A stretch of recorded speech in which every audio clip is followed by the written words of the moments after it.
Hey guys, welcome to a very important class. Today, we're going to talk about grammar. I know it is your favorite topic, and this is why we're going to start with prepositions. Then, we're going to talk about some basic grammar rules. And of course, we're going to talk about articles. Is it a or is it the? We're going to talk about that. And we're going to wrap up this class by talking about tenses in English. So, if you're learning English, this class is for you. Let's start. When I first arrived in the US, I was super confused about some prepositions like, am I at the farmer's market or in the farmer's market? My billboard was on Times Square or in Times Square. Am I at the hotel or am I in the hotel? These prepositions are very confusing, but first of all, whichever preposition you decide to use, native speakers are going to understand you. No one's going to tell you, no, this is the wrong preposition. Like if you're talking to native speakers normally, no one would tell you that something is wrong. But if you're taking a test, yes, this is where problems might start, because this is where you will get lower points if you make mistakes. So let's start with prepositions in English. Okay, let's start with at versus in.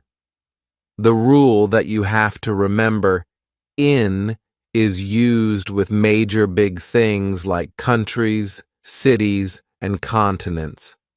I was born in Europe. Well, St. Petersburg is kind of Eastern Europe. I consider it Europe. He was born in Italy. He was born in Rome. I was born in Liverpool, in a railroad switch house. We use at with smaller, insignificant places. So, I'm at the farmer's market because the farmer's market is relatively small. Same with buildings. I'm at the airport. I'm going to meet you at the restaurant. With small, insignificant things, we're using at work, at the university, at the stadium, at security guard. The next set of rules is regarding all versus all of. We use all of when we have pronouns. Pronouns are us, they, them, me, you, and those. These are all pronouns. So, we say, all of us are going to Malibu next week. All of them have completed their TOEFL test. So, whenever it's a pronoun, we have all of. All of me, however, in all other cases, we have all. All the people are forced to stay at home.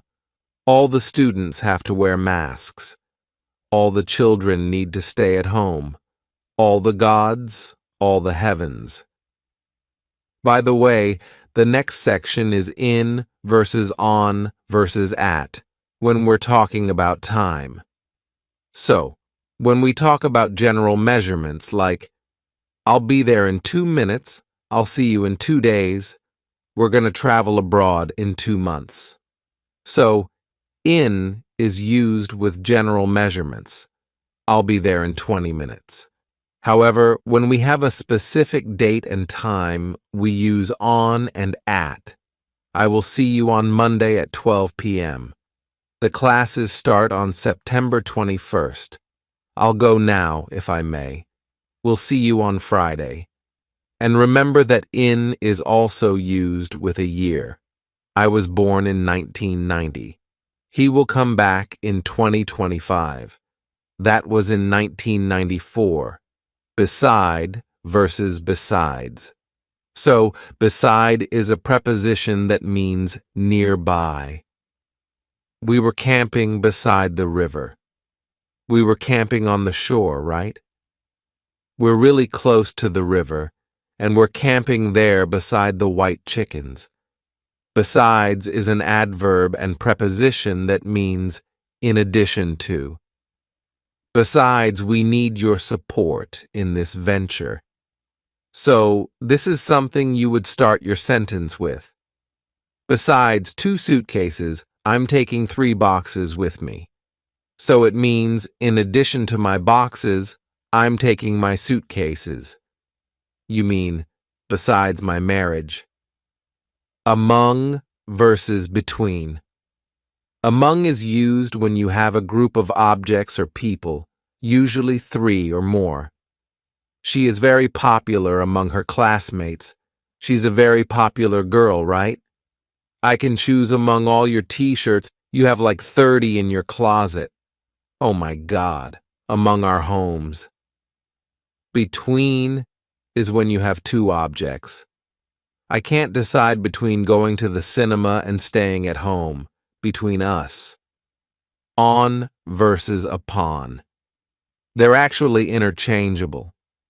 You can use both, but upon is really formal and old-fashioned. Remember this. Once upon a time, there was this little girl who lived in the forest. Blah, blah. All the fairy tales will start like that. Put your book on the table.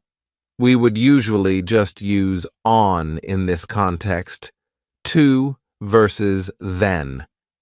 There are several words that can only be followed by to, and these words are senior, junior, prefer, prior, superior, inferior, preferable. He is senior to me in service, right? We're using to. I prefer coffee to tea. I like coffee more. He is superior to me in terms of grades, which means he's higher than me. Is Matthew superior to me? So with these, we use to. In other cases, we use than. He's better than me. She's more beautiful than me, etc. You're no better than he is. In versus into. We use in when we have a person, an animal, or an object located in a location. I was sitting in the classroom. He was in the house when the policeman came here. He is in your office. We use into in a sense of coming toward something. He came into my office. So, he was kind of entering a closed space and he was moving toward me. So, he came into my office. We're driving into the garage. So, this is this movement inside. Then we use into. Came into the store. For versus since. For measures a period. Since marks the start date. I've been vlogging for 5 years already. I've been blogging since 2014. It's actually 6. I've been following Lingua Marina. Wow, this is a great example for you to practice. Write this down below. 2 sentences. I've been following Lingua Marina for 2 years. I've been following Lingua Marina since 2018 when I first saw her video about TOEFL. By the way, guys, let me know when you first started watching me and why. What was that video that grabbed your attention and made you subscribe and made you follow me? This would be really useful for my future videos because I would make sure I produce more content that attracts people's attention. Please comment down below, and thank you so much for doing that, and thank you so much for practicing your English down in the comments below. Agree with versus agree to. Agree with is used for agreement with a person. I agree with you. We need to practice English daily. I agree with our president that we need to support our economy. I agree with Dinesh. Read to is used for agreement to a plan, proposal, or idea. I agree to your proposal. Let's start a company together. I agree to your idea to share this video with all of my friends. You'll agree to anything. Now, let's talk about to versus for. The first thing that we're going to do, we're going to talk about when we use to. The first case when we use to is when we're talking about a destination. I am going to Germany at the end of April. I'm going to Munich, by the way. Or there's another example. We are going to a restaurant tonight. To a restaurant because this is a direction. I'm not going to back out of that. I want to go to Spain. Second case, if we're talking about time, and if we're talking in British English, what they love to say is, it's 1:45, which means 1:45. Like Americans? Well, I've never heard Americans say 1:45 or 1:20. And when I first heard it in Great Britain, I was a little confused, but they say that a lot. It's 1:45. Americans would say it's 1:45 because a quarter is 15 minutes. There is a second case of using to with time. For example, the restaurant is open from Monday to Friday. So we can kind of replace to with until. And this is another way to use it. So, for example, the address is open until 5 p.m. or the restaurant is open from 9 a.m. to 5 p.m. And this is when we use to.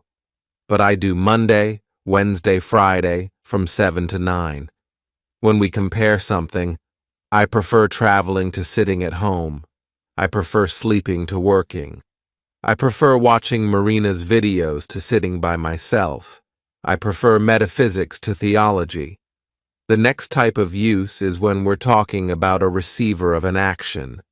I gave my book to my follower. I sent a letter to my friend. I wrote an email to my colleague. Can you give it to me? And last, but not least, when you want to express a reason for your action, I came here to see you. I did it to make more money. I've started learning English to get a job promotion. So, we're explaining why we've started doing something, and this is when we use to. I came to see you. Let's move on to talking about for. You see what I've just used? Let's move on to talking, because what it is, this is our direction. We're moving to the next section of our class. We're talking about for now. When we talk about benefits, we use for. So, for example, you're doing something for your health or for the benefit of being a parent. I bought a gift for my friend. I stopped eating gluten for the benefit of my health. Am I even getting for my health? For also indicates periods of time. I've been living in the U.S. for 4 years. I've been learning English for several months now. I've been watching Bookish English Channel for over 2 years, and I love her content. She's amazing. She's the best influencer out there. Oh, you are being modest. Also, when we talk about schedules, we use for. I made an appointment with my doctor for March 13th. March 13th is my birthday. I'd rather reschedule it for March 14th. Your flight is scheduled for May 31st. Again, we're talking about schedule. A hearing is scheduled for today. We also use for to express a reason. He was fired from his job for being constantly late. He has been late so many times, and he's been fired for that. Or she's been promoted for her good English because her English reached a certain level and she qualified for a promotion. We also use for to express the purpose of something. Marina creates videos for improving your English. You watch my videos for improving your language. I travel a lot for work. There are also cases when to and for can both be used. Let's talk about some examples so I can illustrate this better. Let's compare 2 examples. He's studying English for work. He is studying English to be able to talk to his American friends. So what we'll notice here is that we use for with a noun. He learns English for fun. He learns English for work. He learns English for his master's degree. But when we have a verb, we say to. He learns English to talk to his friends in the U.S. He learns English to get a job promotion. He learns English to study abroad. See the difference? Now let's move on to another example when both to and for can be used. My friend brought lunch to me. My friend brought lunch for me. Now both are correct, but they have slightly different meanings. My friend brought lunch to me. We're talking about direction. He brought lunch to my apartment, put it on my table, and I started eating. But when we say my friend bought lunch for me, we really want to emphasize that he's doing something nice for me. He thought about me when he was getting lunch, so he got one for me. Apologize can be used with both to and for. You apologize for something that you've done. I apologize for breaking your cup. I apologize for this video being too short. But you apologize to someone. I apologize to you for this video being too short. I apologize to my friend for forgetting about her birthday. I apologize for the language. Travel to and travel for. I traveled to Russia. I traveled to Paris. I traveled to Germany, but I travel for work. I traveled to Russia for Lingua Fest, which is a festival. I travel to Germany for meetings. You see, for is for the reason, to is for the destination. Because you must travel to France immediately and put that directly into the hands of the king and him alone. Men can travel for work. Families unite, wait for all, wait for someone or something. I'm waiting for the concert tonight. I am waiting for my dad to come and visit us in California. But you wait to do something. I cannot wait to see my family in Russia. Or I cannot wait to travel this summer. I cannot wait to show you this. When we use ask, we normally use for. Ask for something. Can I ask you for a cup of tea, please? Can I ask you for a favor? Don't ask for permission. Ask for forgiveness. When we talk about belonging, we normally say to. It belongs to me. It belongs to you. Never belongs for. So don't say that she belonged to me. When we say care, we care for somebody. I care for my dog. I care for Alex. I care for my family. You care for him. And last but not least, when we're saying prepare, we always say prepare for something. I will need to prepare for the festival. Let's do a quick quiz. He lives 13 Long Street, and you have to select either in, on, or at. I'm visiting my grandma on and at a hospital. I like traveling to and at a train. Now, you're going to get the right answers at the end of this video, but make sure you write your answers down so you can check yourself later. Now, let's talk about some rules. The first rule is when we use at. At is used with a very exact place, like a small building, something that is small. You would always use at the door, at the hospital, at school, at the university, at the table, at the door. So, something specific would always be at. But when you're thinking about big things, like Panama, or Guatemala, or St. Petersburg, or London, you would never say at, because at only applies to smaller things. And London, Panama, Guatemala, those huge geographical locations. So you can be at London, you're in London. In London, Yeah, but I'm at the desk, I'm at home, I'm at my studio, I am at the bus stop, etc. At this university, at the door, at school. We use on with streets and avenues. I live on Park Avenue, on North Avenue, I live on Green Street. So on is always with the street. But please remember, there are always exceptions. Like if you're talking about a university and you're talking about campus, you say, I live on campus. On campus is the location where you have your dorms, your classes, your restaurants, cafeterias, etc. So, on campus would be an exception. But normally, on is only used with streets. Now, when we're talking about the street, there's another thing to remember. When we have a number, then we use at. I live at 13 Green Street at 45 Dunstan Street. But when we don't have a number, like if I'm asking, where are you right now? And you're answering, I'm on Market Street. You don't give me a number, and the news is on Green Street.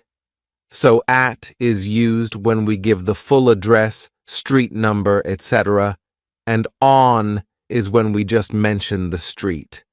And when we talk about something bigger than the street, we use the preposition in. So for example, you have different parts of town. We are having lunch in Chinatown, or we are having lunch in Nob Hill. This is like a district here in San Francisco. With cities, as I already mentioned, I live in London, I live in London, I live in New York. We have been in New York for 2 weeks. We are in Los Altos Hills. With states, I live in California, I live in California. With parts of countries, my friends spent vacation in the south of India. With countries, I used to live in Russia. In Russia, with continents, my sister is in Africa. I love being in Africa. So, to sum things up, we use at with specific locations, on with less specific locations, like streets, and in with bigger locations like cities, towns, countries, parts of countries. If you're already feeling overwhelmed with what's going on, and we haven't yet started the most interesting part of the video, where I'm going to explain more things about prepositions, I would highly recommend a book called Grammar is All You Need. It is produced by my company called Lingual Trip, by certified teachers. This is a handbook that covers all the necessary topics in English grammar. And it has a chapter on prepositions. It has a chapter on tenses, a chapter on grammar rules. And it's not just rules. We all get bored by those boring textbooks. In this book, just like in all of my videos, we try to come up with different life hacks so you could understand everything better.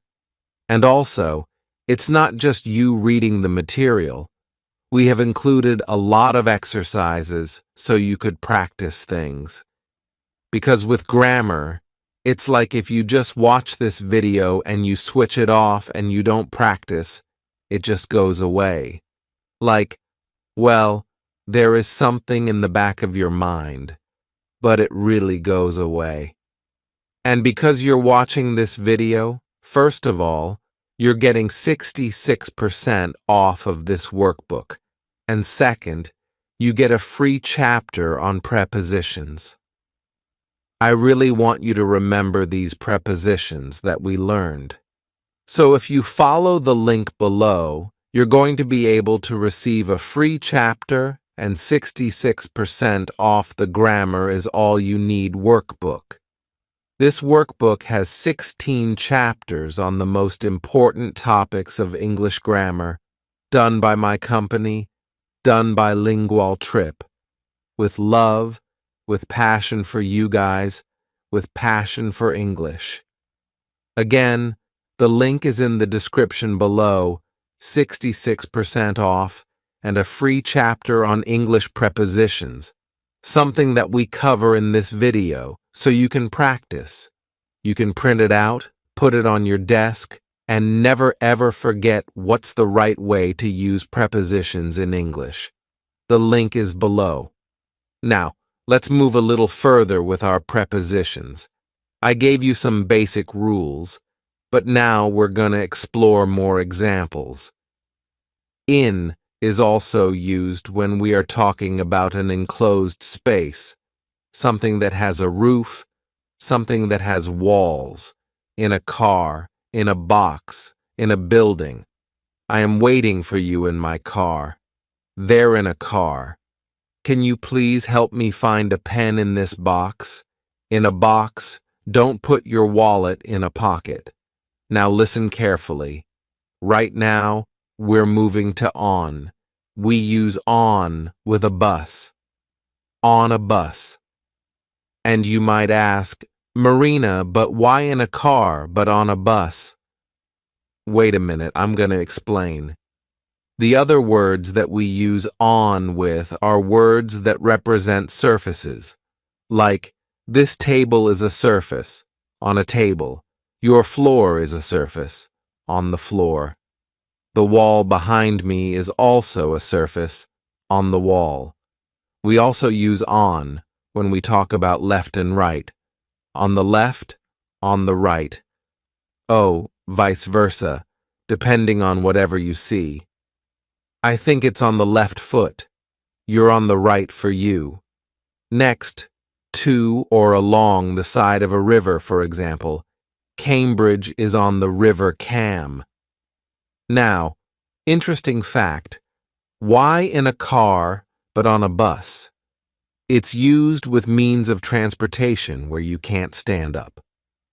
Oh my God, English, you're so complicated. You can stand up in a car, so you say in a car.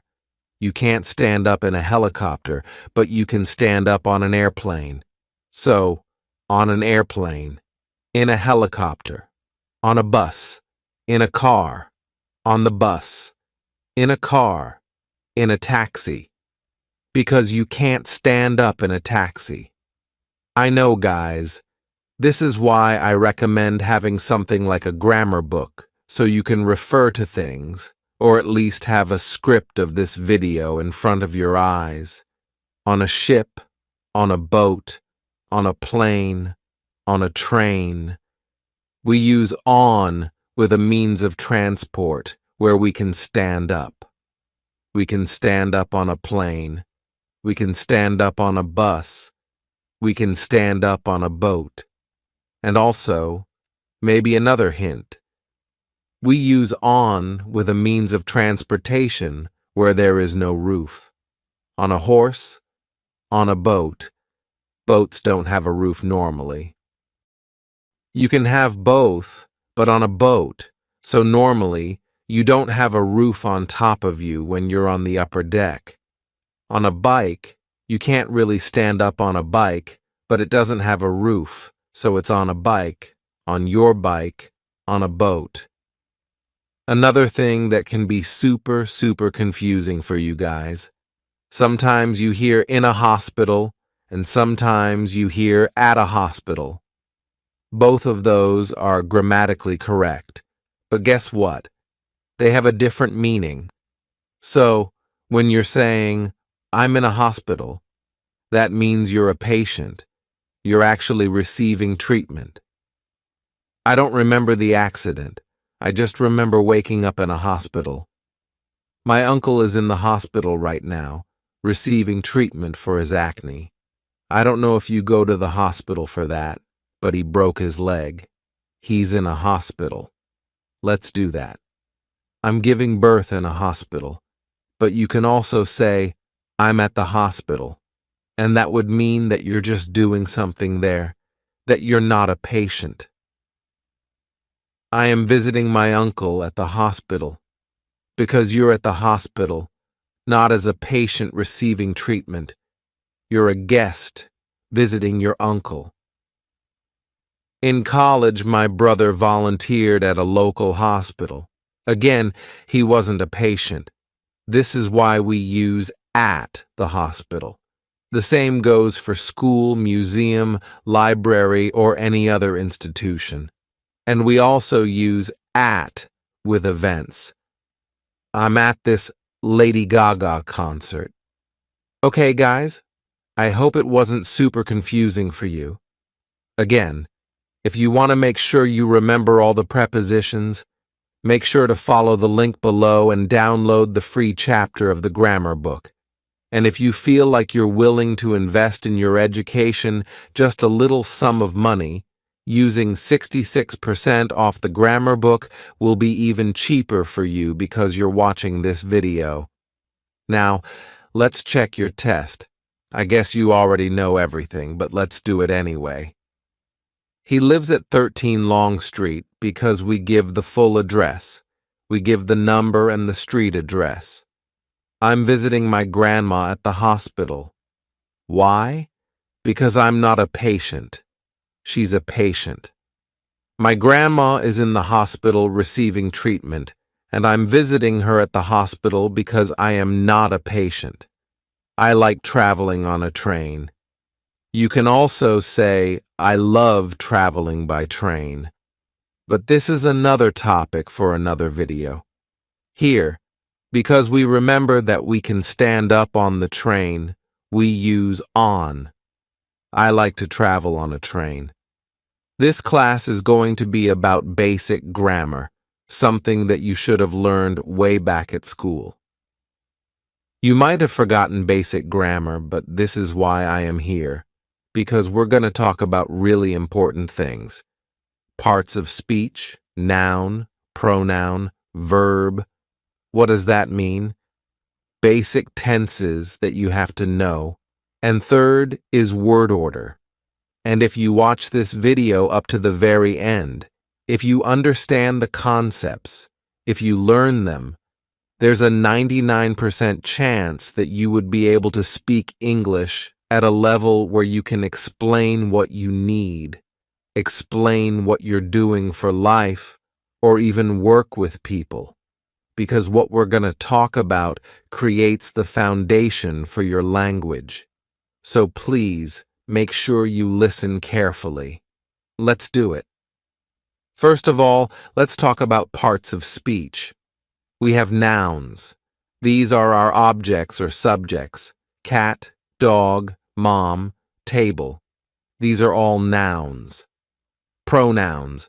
These are words that substitute a noun to avoid repetition. Cat, he, dog, let's say she, mom, she, table, it. Then, if we have plural, they, we, etc. Verb, we use verbs to express actions. Go, read, eat. Adjective. Now here, listen carefully. Adjectives are used to describe nouns, because we're going to talk about adverbs later, and those are used to describe actions or adjectives. This is where it gets a bit complicated. But I really want you to understand the difference between adjectives and adverbs because sometimes you use them in the wrong way. I use them in the wrong way sometimes, but we want to be grammatically correct. So an adjective is used to describe nouns or pronouns, right? We use adjectives to answer questions like, which one? What kind of? How many? How much? And the examples are old, new, beautiful, smart, etc. Adverbs describe actions, right? Adverbs answer questions like when, where, how, and very often adverbs end with lie, like fully, slowly, but not always. Fast is also an adverb. Finally, now fast can be both an adjective and an adverb. If we look at a couple of examples, he is fast. We use fast to describe a pronoun, then it's an adjective. But if we say, he runs really fast, we're actually describing a verb, and in this case, it's an adverb. Just so you know. Then we have our prepositions. We place a preposition before a noun to modify the phrase about, above, across, on, etc. Conjunctions. This is a joining word that we use to connect sentences or different parts of one sentence. But, and however, after, although, etc. And the last but not least, articles, a and the. I know that you mix them up. If you do mix them up, I have a video explaining how not to mix them up. A or an and the. Basically, we use a or an to mention a thing that we haven't talked about before. For example, there is a mug on my desk. But if I'm talking about one particular mug that I've already mentioned in the conversation, I would say, there is black tea in the mug that I mentioned before. A lot of people are telling me, Marina, I want this one resource where I can go and answer all of my questions regarding English grammar. Or, Marina, can you recommend a book that I can have on my desk? And whenever I have a question, whenever I have an idea, oh my God, I want to learn this, I go to this spot. My team and we're going to talk about 3 tenses: present, past, and future. Some people would argue these 3 tenses are enough to speak English.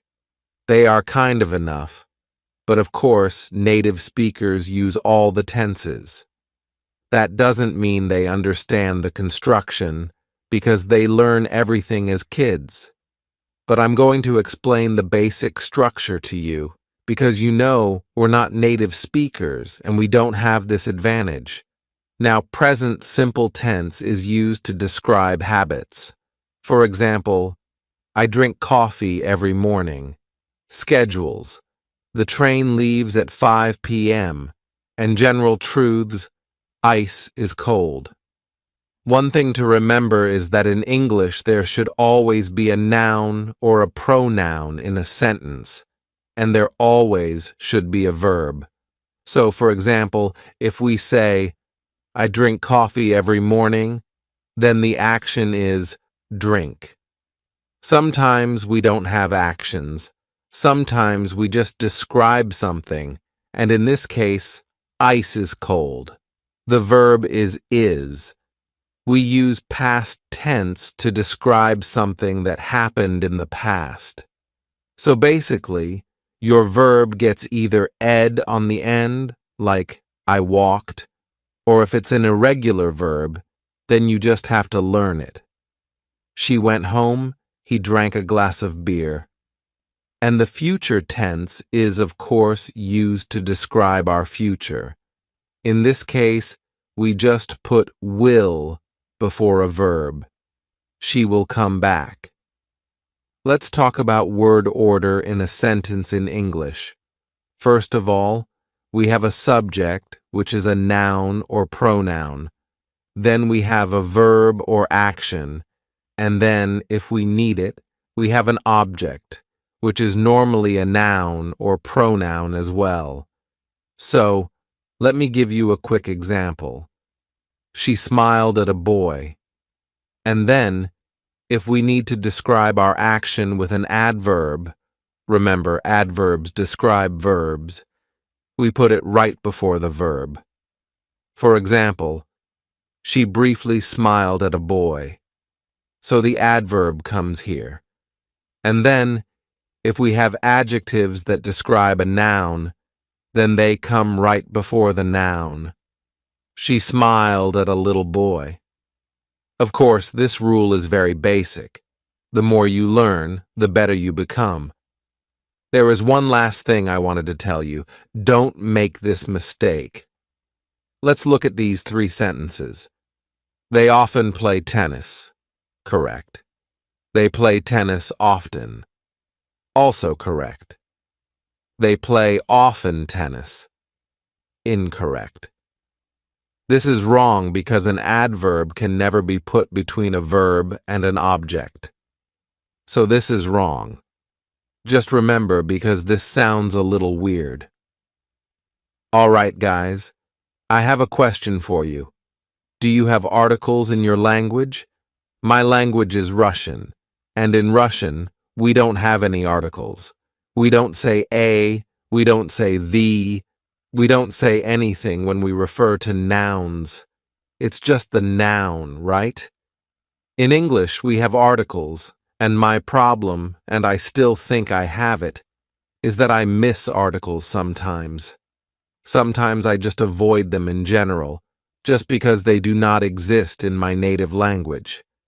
And I remember when I was 16, and I thought I was like super advanced in English. When I came to the UK, my friend said, "You know, Marina, I understand everything that you're saying, but you are not using articles at all, and that makes you sound really weird to a native speaker." He was actually a really good friend, so he spent like an hour with me explaining all the articles. So, please do not forget about articles when you speak English. Let's talk about them, when and how you use them.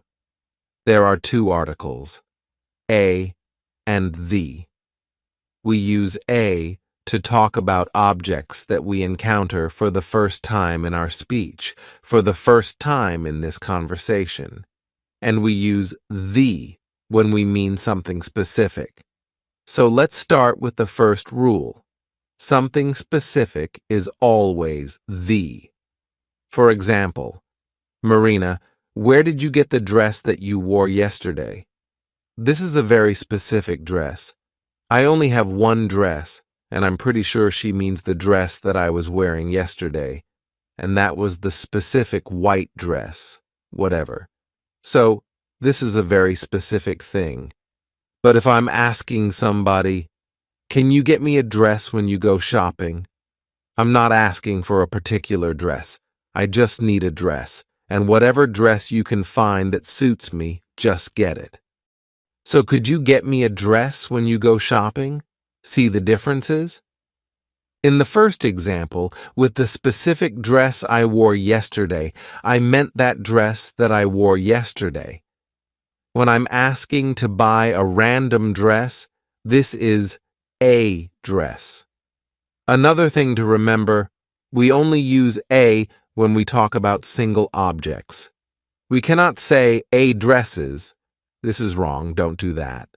But if a word starts with a vowel, a, e, o, u, we replace a with an. For example, an apple, an eggplant, an elephant. Another general rule.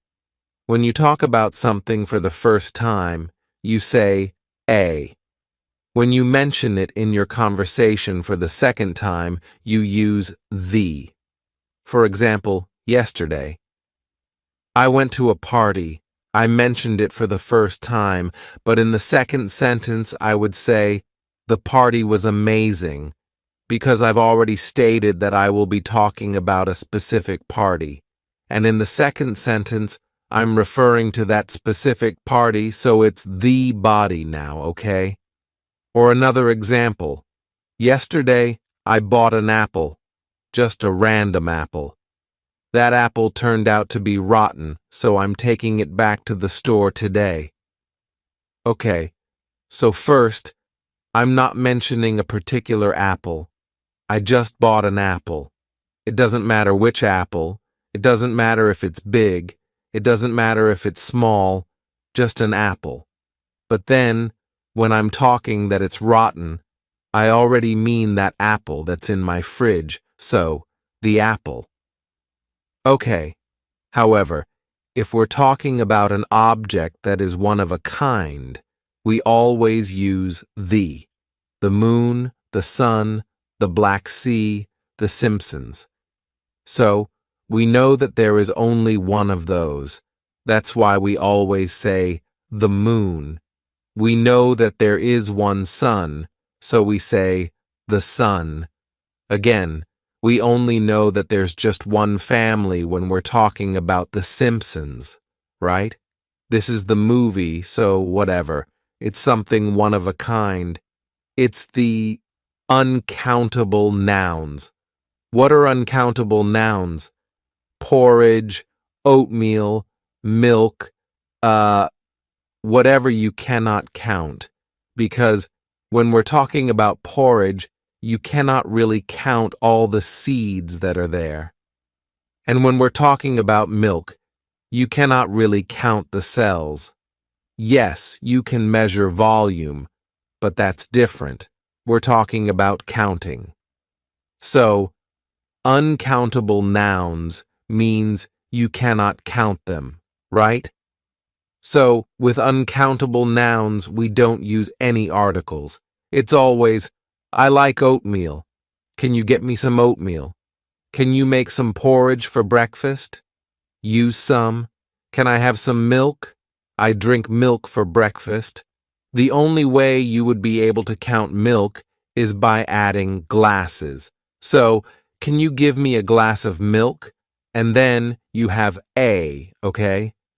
But this a refers to glass, not to milk. And the second scenario when we don't use an article is when we have plural countable nouns, bicycles, computers, cameras, bloggers. So whenever these words appear in a sentence, we do not use any articles. For example, I have 3 computers at home. I like watching bloggers. I love bicycles. But why are articles so confusing? Because there are always exceptions. For example, there is a store in your house, and they sell specific milk, and you want to highlight that you like the milk from that store because it's one of a kind. You really mean that milk, and you cannot get it anywhere else. Then you can say, oh my God, I love the milk from that store, because you're being specific. And again, I just mentioned that with milk we don't use any article, but we don't use the or a when we don't mention specific milk.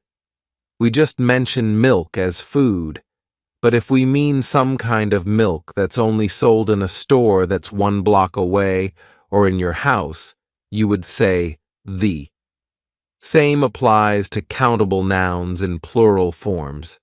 If that shop also sells apples that you love, you can say, oh, I love the apples from that store.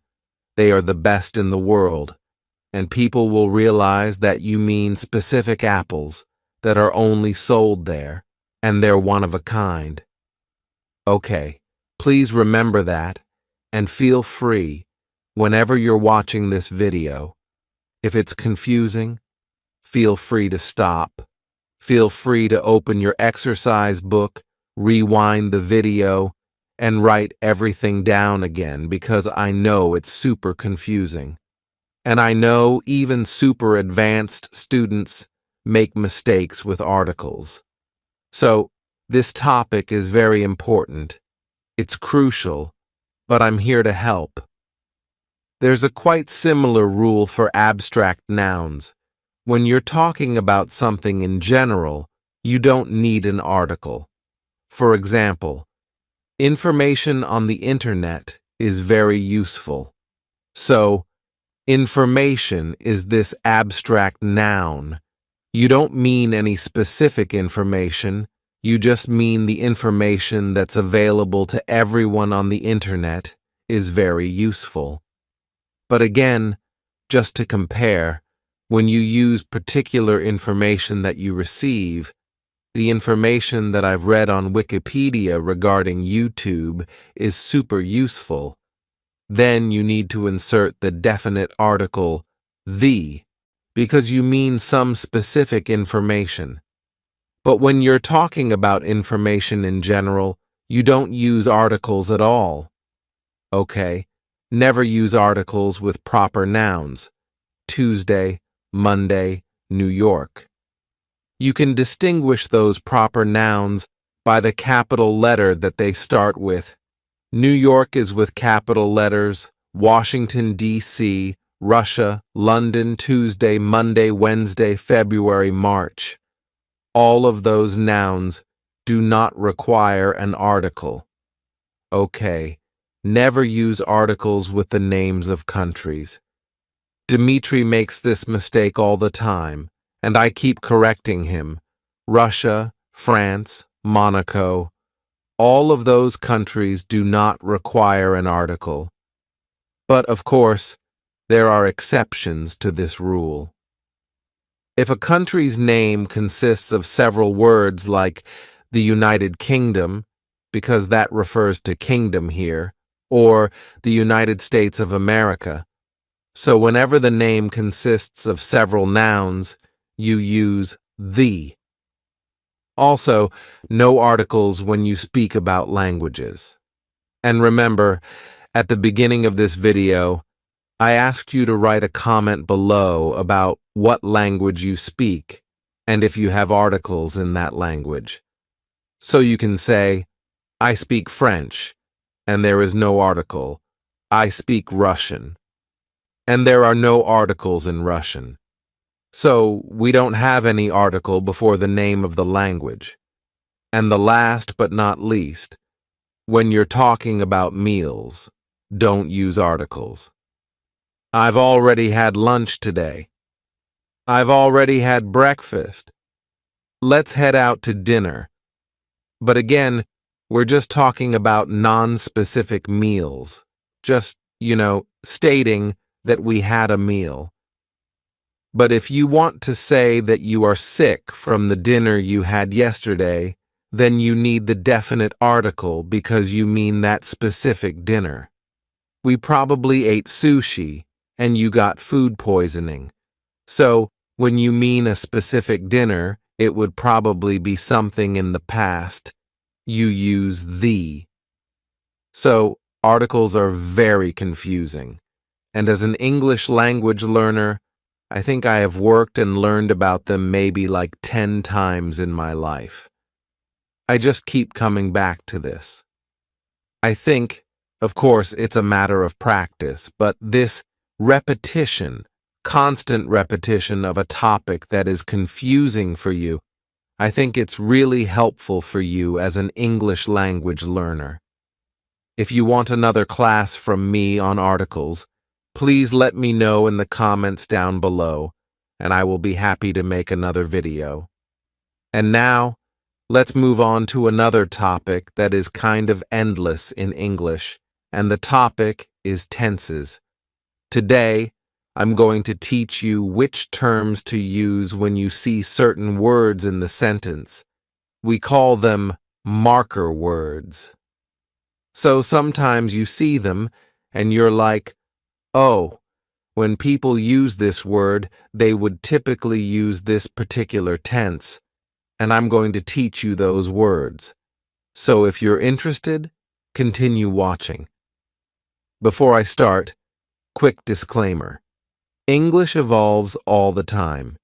Yes, there are grammar rules, and for some tenses, especially like present perfect, if a test taker creates a sentence for you, puts one of those marker words in that sentence, there's like a 99% chance they want you to use present perfect because they want to know whether you've learned those words by heart.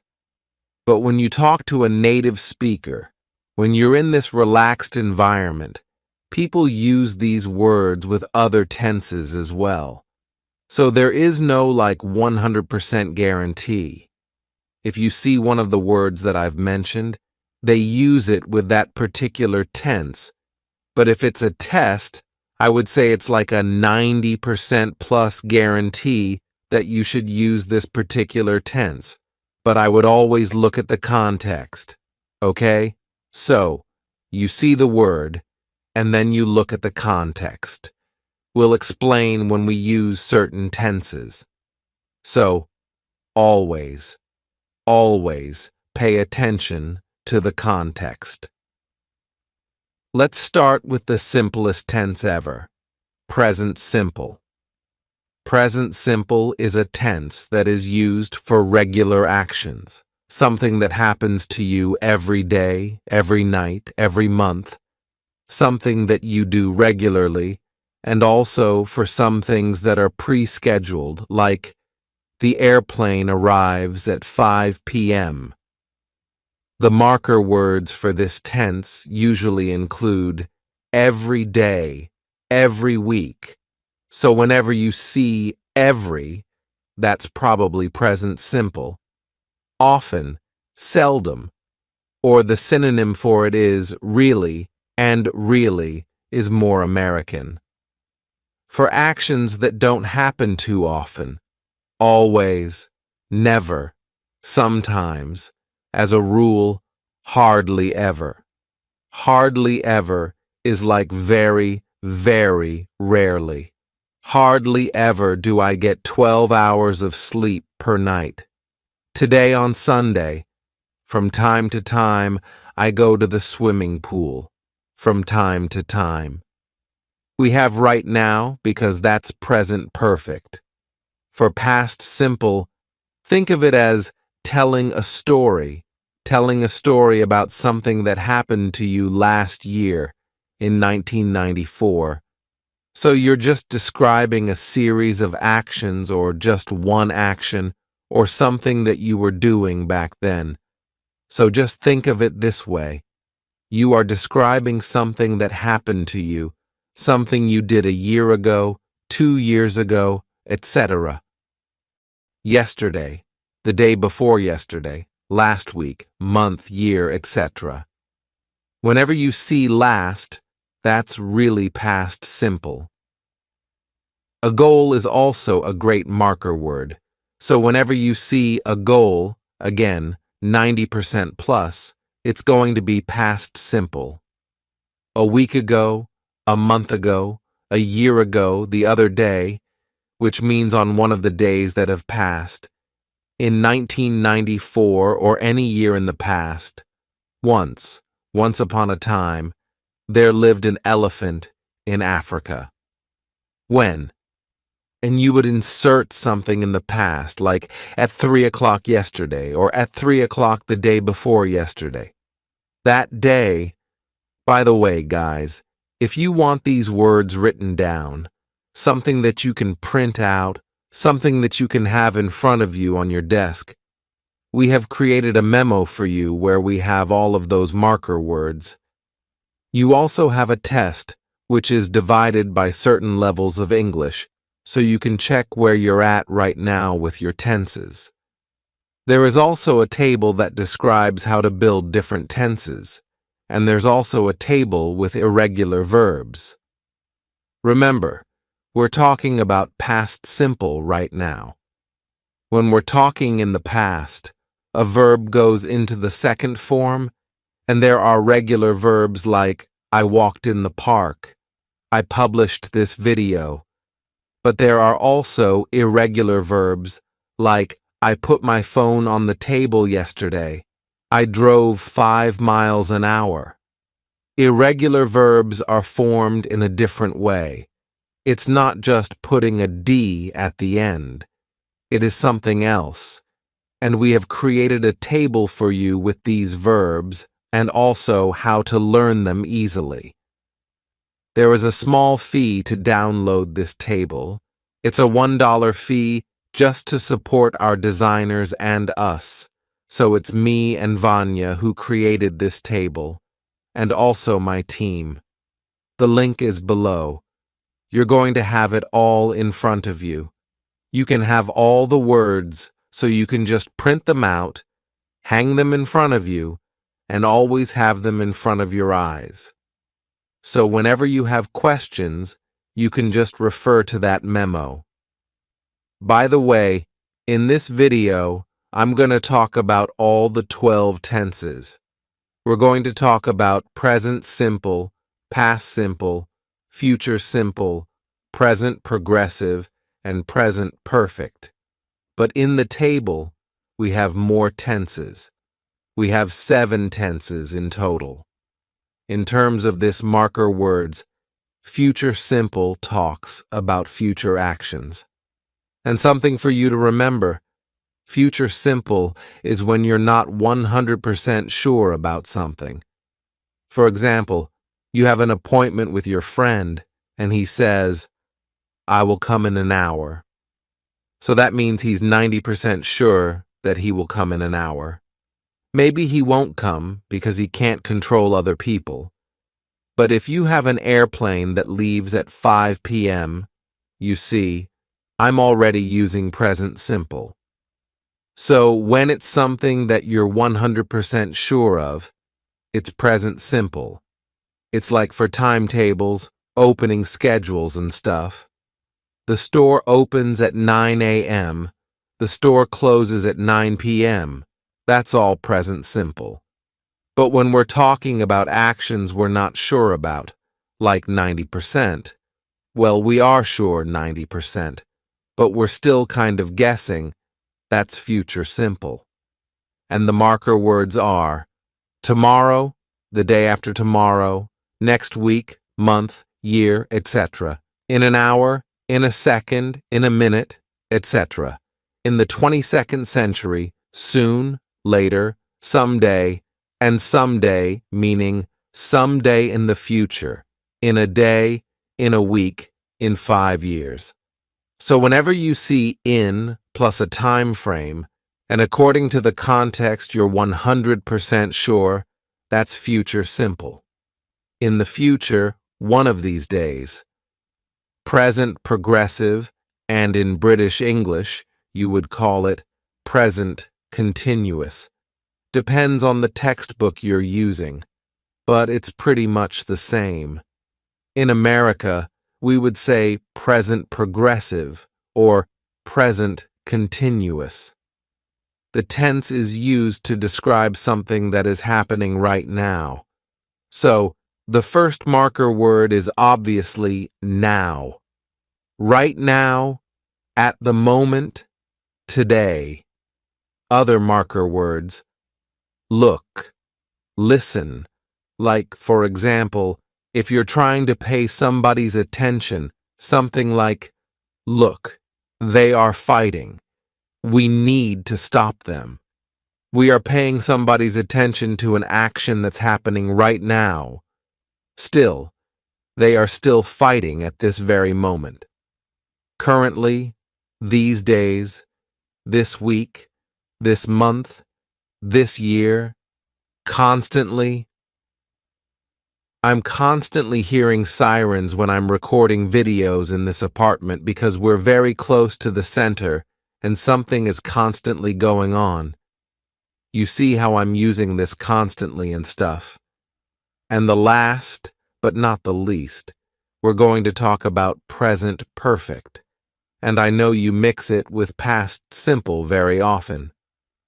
So, present perfect focuses. It's a present tense, okay?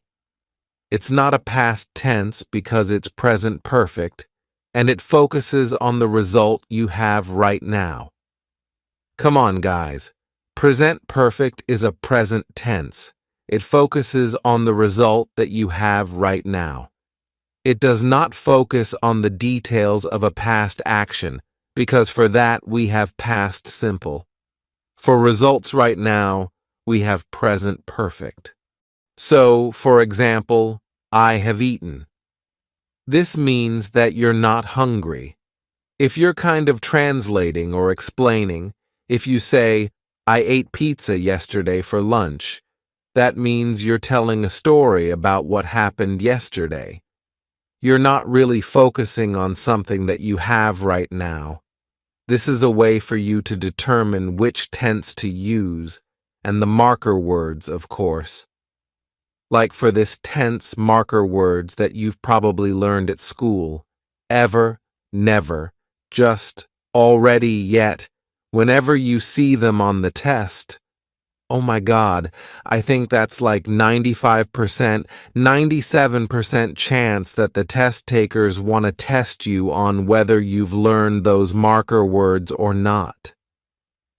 Ever, never, just, already, yet, recently, lately, greatly, means you've started doing something recently. Again, I've started walking every night lately. Before, always, so far, at last. It's the first time since we've known each other. All my life, all morning. About English students' least favorite tense, which is present perfect, because it is so confusing.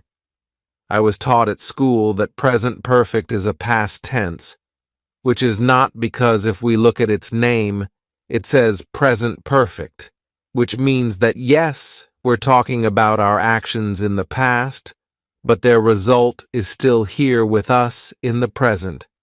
This is why it's present perfect.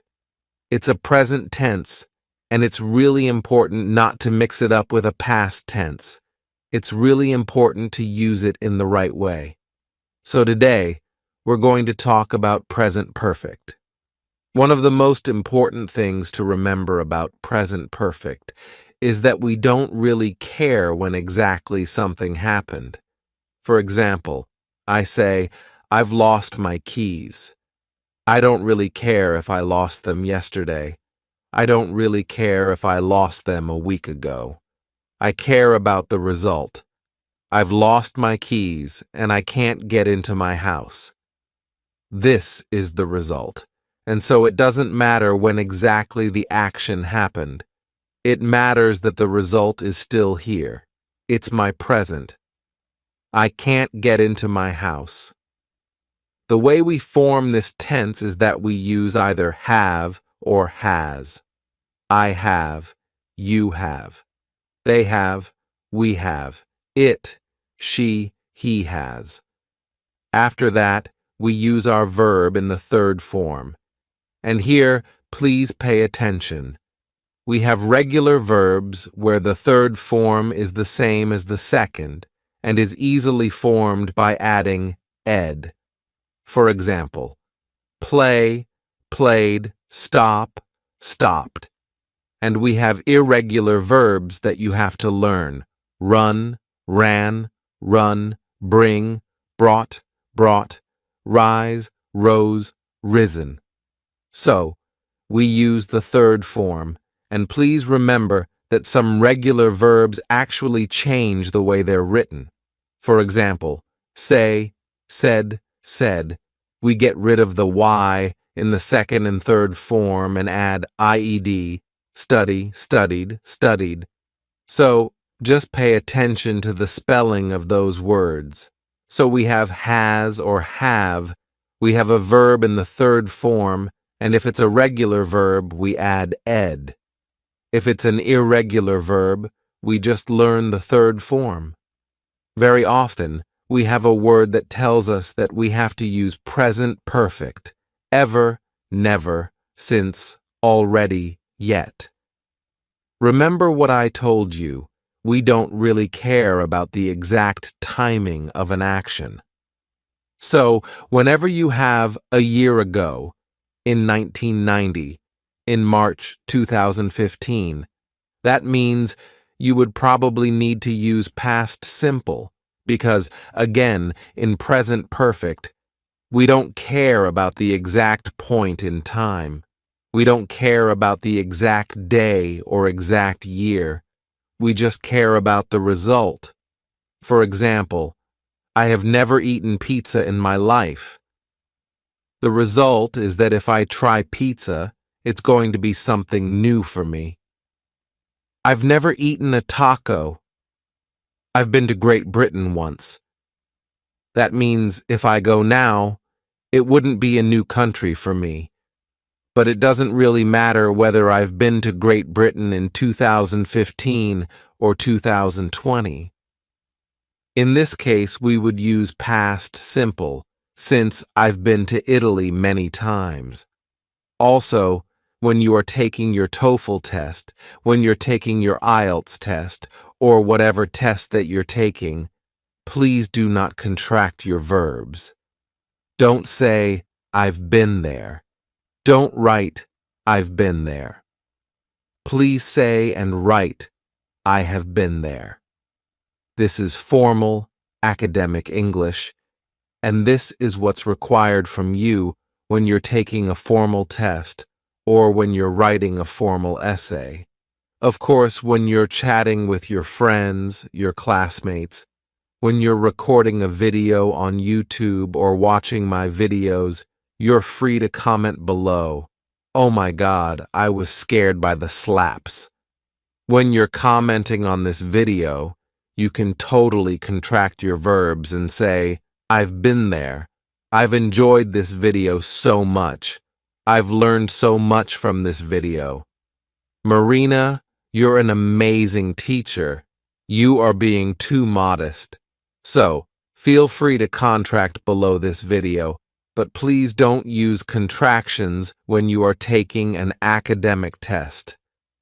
The negative form in this tense is formed by adding not. For example, I have not done this. I have not seen this before.